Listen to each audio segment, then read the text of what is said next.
Vote কেটে ক্ষমতা দখলের চক্রান্ত, নির্বাচন কমিশন নাকি বিজেপির এজেন্ট, এসআইআর এর নামে আতঙ্ক, ভোটার তালিকা থেকে বৈধ নাম ছাঁটাই কার নির্দেশে, দাবি শ্রমিকের, বাংলার ঘরে ঘরে প্রশ্ন, নির্বাচন কমিশন কার হয়ে কাজ করছে, এসআইআর আবহে নাজেহাল বাংলা। একের পর এক নতুন নিয়মে সাধারণ মানুষকে কোণঠাসা করছে নির্বাচন কমিশন। এমনই বিস্ফোরক অভিযোগ শাসক দলের, অভিযোগ আরও গুরুতর। বিজেপির সুবিধা করে দিতে এই বৈধ ভোটারদের নাম কেটে বাদ দেওয়া ছক। শুধু তাই নয়, বিভিন্ন জায়গা থেকে বিজেপি নেতাদের প্রকাশ্য হুঙ্কার, ভোট কাটা হবে প্রশ্ন উঠছে। এই সাহস পাচ্ছে কোথা থেকে? ঠিক এই পরিস্থিতিতে ভোট রক্ষার ময়দানে নামার নির্দেশ দেন মুখ্যমন্ত্রী মমতা বন্দ্যোপাধ্যায় ও অভিষেক বন্দ্যোপাধ্যায়। বুথ লেভেল এজেন্টদের নির্দেশ, একটাও বৈধ ভোট যেন বাদ না যায়। ফলত রাজ্য জুড়ে অক্লান্ত পরিশ্রমে মাঠে নামেন টিইআরএস, ডব্লিউবিআরএস এবং বিএলএ টুরা। ভোট বাঁচানোর সেই লড়াইকে কুর্নিশ জানাতেই ডোমকলে বিশেষ সম্বর্ধনার সভা। ডোমকল টাউন তৃণমূল কংগ্রেসের উদ্যোগে আলভাজ কামারুজ্জামান মণ্ডলের নেতৃত্বে এবং বিধায়ক সৌমিত্র হোসেনের উপস্থিতিতে 10, 11 ও 12 নম্বর ওয়ার্ডের টিইআরএস, ডব্লিউইআরএস ও বিএলএ টুদের সম্বর্ধনা। মঞ্চে ছিলেন ডোমকল টাউন কোর কমিটির সদস্য কামরুজ্জামান মণ্ডল, আব্দুল সামাদ বিশ্বাস, শামীম শেখ রুবাই, ব্লক কোর কমিটির তাজিমউদ্দিন খান সহ প্রাক্তন কাউন্সিলর, ওয়ার্ড সভাপতি, বুথ সভাপতি ও অসংখ্য কর্মী সমর্থক। 26শে জানুয়ারির এই সম্বর্ধনা সভা কার্যত জনসভায় রূপ নেয়। আর এখান থেকে তীব্র আক্রমণ। বিজেপির পাশাপাশি বাম কংগ্রেসকেও এক হাত নেন শ্রমিক হোসেন।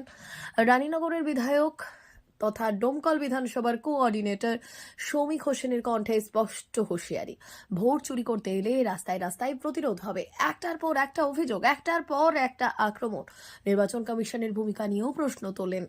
তাহলে প্রশ্ন একটাই, ভোটার তালিকা কার হাতে নিরাপদ? নির্বাচন কমিশন কি সাংবিধানিক দায়িত্বে নাকি রাজনৈতিক মিশনে? এই লড়াই ভোটের, এই লড়াই গণতন্ত্রের।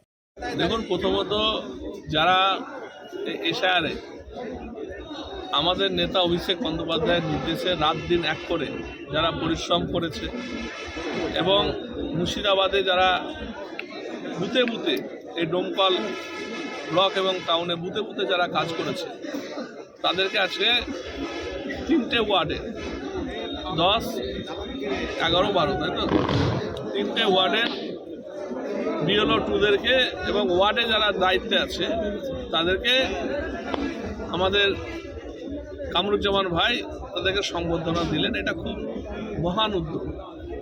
তার কারণ কর্মীদেরকে যারা ভালোবাসতে জানে, কর্মীদের যারা পাশে থাকে, তারা নেতা, তারা জানে যে কর্মীরা থাকলে দল থাকবে, দল না থাকলে, কর্মীরা না থাকলে কিন্তু দল থাকবে না। তাই আজকে এরকম একটা সুন্দর প্রোগ্রাম আমাকে ডাকা হয়েছে, আমি এসে আমি সত্যি খুব ভালো লাগছে এবং আমি ধন্যবাদ জানাই কামরুজ্জামান ভাইকে। তারা এত সুন্দর একটা প্রোগ্রাম এবং সকলে আজকে এখানে উপস্থিত ছিলেন, তজু ভাই থেকে শুরু করে ইলিয়াস, আমাদের আলম ভাই, আমাদের যারা কোর কমিটির দায়িত্বে আছেন, আমাদের মাজিদুল থেকে শুরু করে নুরাবুল, রুবাই, সামাদ কাকা, সকলে উপস্থিত ছিলেন এবং খুব ভালো উদ্যোগ। আমি তো বললাম আজকে যে প্রত্যেকটা ওয়ার্ডে এই প্রোগ্রামটা করা উচিত এবং তৃণমূল কংগ্রেস কর্মীরা কিন্তু মানুষের পাশে থাকছে বলেই কিন্তু মানুষ আজকে এত খুশি। এসআইআরে যেভাবে তৃণমূলের বিএলও টুরা মানুষের পাশে থেকে মানুষকে সহযোগিতা করছে, এটা একটা বড় উদ্যোগ নিয়ে তারা কাজ করছে। আমরা এই বিএলও টুদেরকে আগামী দিনে ভোটের পর আবার একটা বড় করে সংবর্ধনা দেব।